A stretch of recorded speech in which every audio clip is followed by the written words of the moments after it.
Welcome to Facts TV News, where everything is true. February 2024 trial for retired Worthy Park cashier accused of multi-million-dollar fraud. A retired senior cashier who was employed at Worthy Park Estates in St. Catherine, who is accused of defrauding the company of $56 million, is to go on trial on February 26 next year. The estate bachelor, 71, is charged with embezzlement. The trial date was set for yesterday in the St. Catherine Parish Court, with her bail being further extended.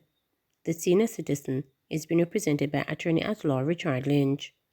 Attorney-at-Law Deborah Martin to watch proceedings on behalf of Worthy Park. Bachelor, who worked as a senior cashier at the estate for 50 years, went on retirement in November 2021, and the company carried out an audit on its account following her departure. It is being alleged that during checks, it was revealed that sums could not be accounted for. The police were called and an investigation was launched. Forming a probe, the former employee was charged with embezzlement. It is not clear over what period the alleged crime may have taken place. The senior citizen has to have numerous court appearances in the matter.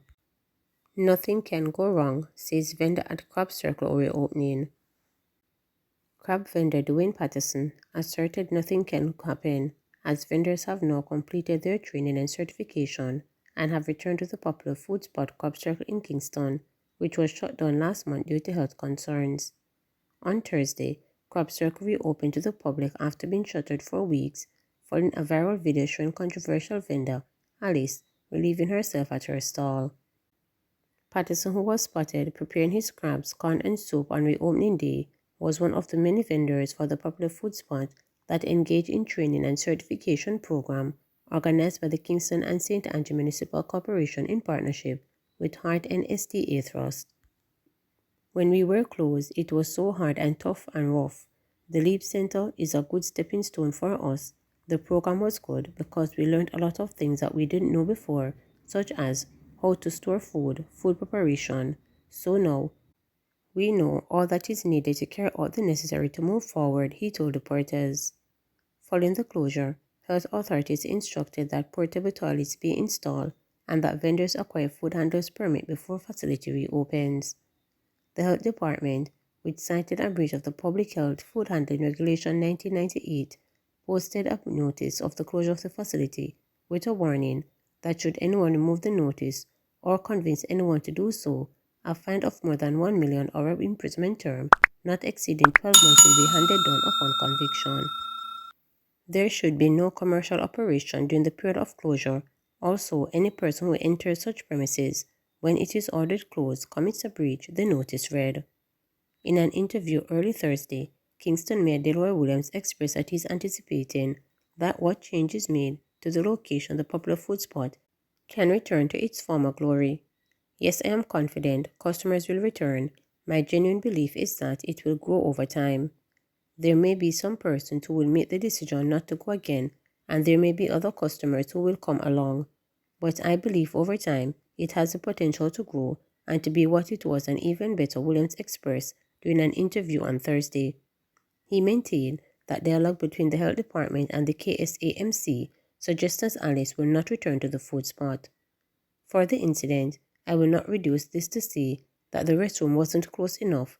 I don't think in any normal course of business, I don't think any of us would contemplate that you do that. Rising out of this, we focus on continuing training, and I do know that we will not have this happen in the future, but as it stands today, Alice is not allowed at Crab Circle. This is our position, and that is guided by the Public Health Department. It is hard for me to govern a city to which it can change. There are various factors that has come into play, and as of today, with our various conversations with the Public Health Department, it is a clear no, stated Williams.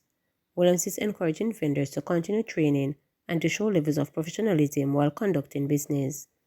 I am encouraging them to continue training at Heart NSTA Trust and other programs to be done that would assist with best practices, managing small businesses, and growing their business. We are also saying to our same operators to display a level of professionalism, maintain an application of best practices, he noted. Cabby charge over fatal Westmoreland crash further remanded. The Westmoreland cab is seeking bail on 5 counts of causing death by dangerous driving has been further remanded until December 6.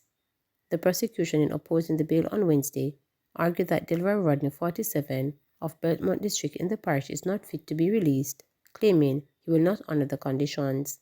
She was responding to an application made by senior defense attorneys Lambert Johnson and Faith Summon, who on November 15 made a bail application on behalf of the accused. The Crown also agreed that Rodney was reckless in the manner in which they drove the vehicle, having decided to drive fast on a wet roadway. The passengers of the bus, they trusted him to take them home safely, and he did not, the prosecution argued. The Crown submitted that only care that Rodney would have been exercised was care for himself, hence the reason why he and the passenger who sat directly behind him are still alive. However, Johnson countered, argued that the Crown's arguments still be without factual foundation. To suggest that a man of God, Mr. Rodney, was heartless and reckless a bit much, that cannot be the foundation for objection to bail, he argued. He said the defense acknowledged that person lost their lives and sympathizes with them. We are not insensitive to the grief that is being experienced, but the principal issue to be considered by the court is whether Mr. Rodney is a flight risk, he countered. According to defense counsel, Rodney is prepared to apologize to the families of those who have lost loved ones. 5 lives were lost, and at the appropriate time, Mr. Rodney will do his apologies. We are not here to engage in a pity party.